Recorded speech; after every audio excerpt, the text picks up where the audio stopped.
sobre la sostenibilidad financiera de los regímenes administrados por el IES y señala el análisis del especialista de la OIT que existe evidencia de que en los últimos años se han tomado decisiones que pudieran afectar el equilibrio financiero de corto, mediano y largo plazo de los seguros de salud, pensiones y riesgos del trabajo.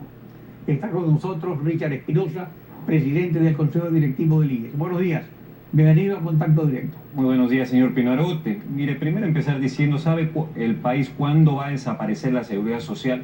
Nunca, no va a desaparecer nunca. El día de ayer inclusive acabamos de recibir una carta justamente por parte de la OIT que usted lo menciona.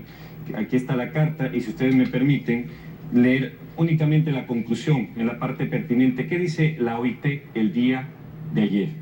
Confirmamos, como lo menciona la nota, que fue elaborada en base a la información que dichas centrales sindicales pusieron a nuestra disposición, es decir, información parcializada e incompleta. Asimismo, la nota técnica precisa que se trata de una versión preliminar en proceso de construcción para discusión interna. Por lo tanto, si en el proceso del análisis surge información relevante, como se la vamos a hacer llegar, acá la tengo, su contenido podría cambiar y de hecho va a cambiar. Ahora, pero que es una cosa muy importante, este informe no tiene el objetivo de determinar ni de dar órdenes a nadie, simplemente está presentando una situación. La OIT tampoco es que va a recibir cualquier papel que le presente cualquier persona, sino que va a recibir los decretos, las leyes que se dictaron para tomar esas medidas y las resoluciones de Junta Monetaria.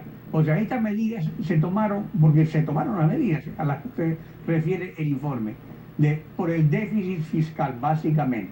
Y el gobierno nacional acudió al IES, como lo han hecho todos los gobiernos, para servirse del IES como prestamista de última instancia. Entonces el informe de autoridad fue de la misma que se tomó cuando se tomaron las medidas. Fue ese informe de la misma administración del IES, minimizaba el impacto de las medidas económicas.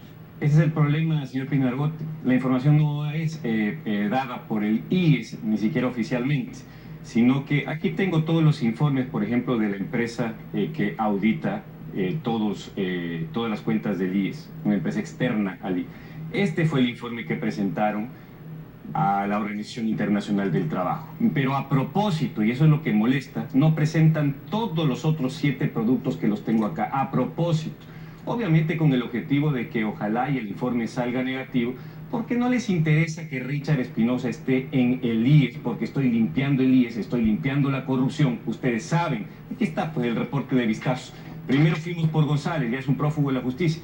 Ahora voy por Felipe Peso, pues, el vocal representante de los empleadores, que no dijo nada, se quedó calladito porque él viene siendo miembro del Consejo Directivo en toda la época de Ramiro González, según este documento que aquí está presente, y que se investigue pues si no fue entregado el Hospital Teodoro Maldonado a cargo de la ciudad de Guayaquil, a cambio de que se queden calladitos. En este asunto lo interesante es el aspecto institucional. Esta situación del señor Peso, que en efecto está ahí hace tanto tiempo y ha colaborado con todos los regímenes, es otra cosa. Ahora, respecto a los informes... No, es que no es otra cosa. He puesto hasta una denuncia en la Fiscalía por todo lo que hemos encontrado, todas las anomalías que estamos encontrando. Y obviamente investigue la Fiscalía. Está direccionando un estudio con información... Ahora, pero aquí hay una cosa importante que señala hoy de manera objetiva. Respecto a los informes actuariales, el convenio número 102 de la OIT los destaca como una herramienta para mantener el equilibrio financiero de los esquemas de seguridad social. Y acerca de estos informes, en los últimos 13 años, Manuel Vivanco, ex vocal del Consejo Directivo por los Empleadores, señaló lo siguiente, veamos.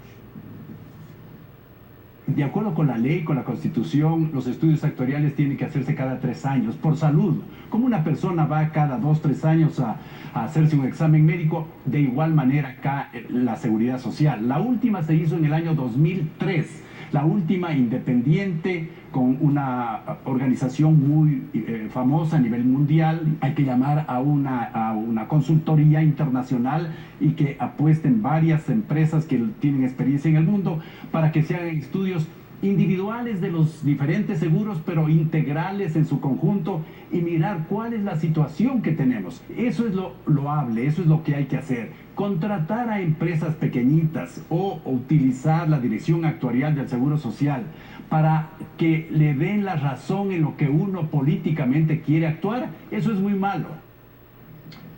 Bueno, el señor Vivanco está equivocado. No en el 2003 fue la última auditoría. La última fue en el año 2010, hecha para la empresa privada Actuaria, que dicho sea de paso, proyectó que íbamos a tener 3,5 millones de afiliados en el año 2035 y resulta que los tuvimos 21 años antes. Ahí puede darse cuenta de la cantidad de los recursos que inclusive nos han ingresado. Pero eso, fue 7 años entonces, ese último examen. El último fue en el año 2010. Yeah. Y hoy por hoy, por supuesto que vamos a continuar con los estudios. De hecho, la misma OIT nos acaba de aceptar una investigación y un estudio totalmente integral, no con un actuario, con varios actuarios, para que se le diga al país la verdad, pero con toda la información completa, no a propósito con información incompleta.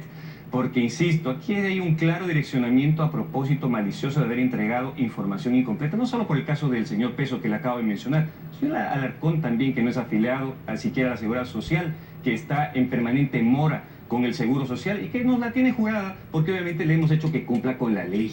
Así de sencillo. El IES no va a desaparecer, está sostenible en el tiempo. Solo para que tengan una idea los ciudadanos. Al IES le ingresan más de 7,000 millones de dólares al año y nuestros gastos llegan alrededor de los 6,500 millones de dólares al año. En general tenemos un superávit de 500 millones de dólares. Obviamente hacia adelante, como a través de los estudios actuariales se denominan, como toda seguridad social en el mundo existe un déficit futuro y hacia eso nos estamos preparando. Soy yo el que viene ya trabajando sobre una nueva ley de seguridad social hace prácticamente 2 años y que la queremos hacer con ustedes los ciudadanos de la mano, en conjunto. Lo peor que podíamos hacer es hacer la cosa fácil. Ahora, pero subir hay las una cosa aportaciones. sobre lo que usted señala, en el informe se destaca algo, dice que el hecho cierto que se utiliza como evidencia en el informe de la OIT, lo indica Manuel Vivanco, vicepresidente de la Cámara de Comercio de Quito. Veamos lo que dice. Existe hoy un déficit de caja donde existe un monto que alcanza los 1.942 millones para el año 2017, está constando en este gráfico para mayor claridad de los televidentes. ¿Qué significa eso? Que 3.632 millones tienen que ser pagados a los jubilados en este año y solamente se recibe 1.690 millones por aportes para ese seguro específico. Lo que significa es que hay que tomar 1.750 millones aproximadamente del fondo que maneja el BIES, otros 200 y pico de millones, desinvertir de otros recursos como ventas, intereses, pero el hueco es 1.942 millones. ¿Qué nos pasa? Yo creo que hay que tomar un conjunto de medidas muy difíciles, esa es mi personal percepción, pero tomar esas medidas es mucho más fácil que colapsar a 3 o 4 años, que es lo que nos dice la OIT en este estudio al que usted se refiere. ¿Está al borde del colapso del IES en 3 o 4 años? En absoluto, es justamente lo que mencionaba. Miren, lo más fácil para nosotros hubiese sido aplastar el botón, subir las aportaciones del 20.60 que hoy por hoy nos paga tanto empleador como trabajador al 25% porque se subsidia ese 5%. Obviamente que se tenía que dar la oportunidad a nosotros mismos de hacer el IES no lo que era, un saco sin fondo, sino una institución mucho más eficiente. Y eso es lo que hemos venido haciendo. De modo que, paralelamente, eso sí, se va construyendo la nueva ley de seguridad social, como lo había mencionado, y ahí se tomarán cierto tipo de medidas, pero que no caerá el peso de la manera que se lo hubiese hecho si primero nosotros no demostrábamos la eficiencia y íbamos mejorando en el tiempo. Por ejemplo, en el tema que se hablaba de la construcción de hospitales, en donde ahí se menciona que supuestamente no hubo un estudio de por medio. Claro que hubo, y lo que ocurre es que no le dieron la información a la OIT.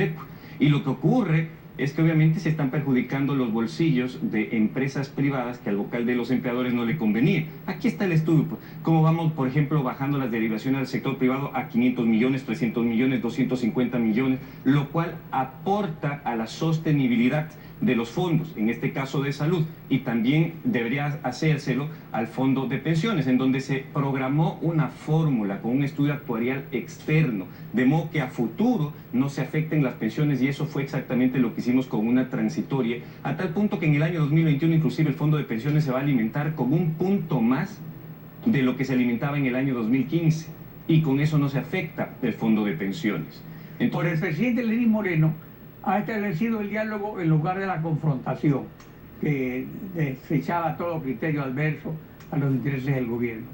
El informe de la OIT señala que la Conferencia Internacional del Trabajo recomienda el diálogo social sobre las hipótesis que ha de utilizarse en la evaluación y en el desarrollo de opciones políticas para hacer frente a cualquier desequilibrio financiero.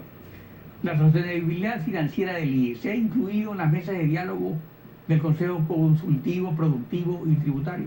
Absolutamente, lo hemos venido haciendo, hicimos un gran lanzamiento en la ciudad de Quito, luego acá en la ciudad de Guayaquil, en la próxima semana lo haremos en la ciudad de Cuenca, totalmente aperturados a mostrar, transparentar nuestra información para que vean la sostenibilidad del IES y también para que vean las modificaciones que tenemos que hacer. Pero esta vez, a diferencia de la información que no se le mandó a la OIT, ahí sí vamos a mostrar pues las medidas que hemos tomado de ahorro, por ejemplo, entre la resolución 553 y 554, que nos permite ahorrar 1.866 millones de dólares una vez cada 5 años, porque ya no se entregan pues las pensiones con ciertos abusos que antes se venían dando y excesos también en la otorgación de pensiones anticipadas por concepto de salud y de discapacidad, en donde una persona que le picaba el mosquito y les daba chikungunya ya era pues declarado persona con discapacidad, o una persona que tenía estrés también.